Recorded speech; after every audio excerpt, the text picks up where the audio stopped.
I mean, Mary's been tremendously involved in so many leadership groups. I got to know her through CSMFO, and she has been a tremendous influence on myself, as well as so many others in CSMFO leadership, behind the scenes, bringing up people in our profession.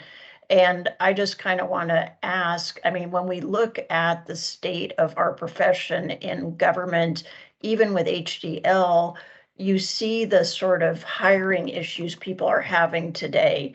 How do we get people? I know CSMFO, we're trying to do like a student engagement type situation with let's get people interested in finance, because a lot of people, it is a frightening kind of, endeavor. It's like, oh no, numbers, we don't want to do that.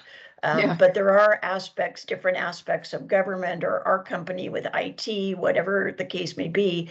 What do you see as an avenue to try and encourage people to get into these endeavors and have it be a satisfying prospect?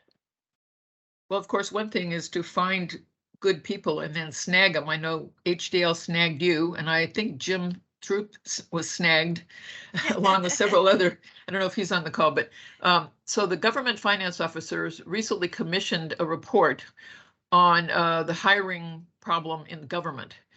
And they just recently released it, actually, and it showed that there's a big crisis, and they identified some problems, but they also identified some things we can do, such as being a little more clear about the value of working in government, and particularly in finance, and the career paths, and the value that you provide to your community, and the kinds of things. So they're, in other words, a little more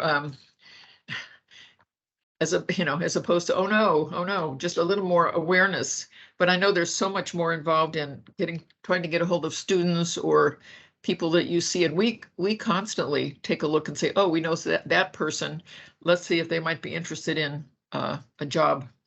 So it's tough, though. I mean, it's really a crisis. I just sat on a panel last week for a large city, and there were 2 candidates. It's like, yike. Yeah, so let me also add, if you have any opportunity to get any kind of training at all, get it, take it. If you do it through the finance officers group, it's fairly inexpensive. And then when you do go for an interview and they say, well, what do you know about ERP systems? And you say, well, I've never really managed them, but I did take a class, or I'm now aware of whatever, and you have a little more on your resume and a little more to talk about in an interview. So I so believe in training. We offer a great deal of training, and it's so valuable. It's just so valuable to broaden your mind and your resume too.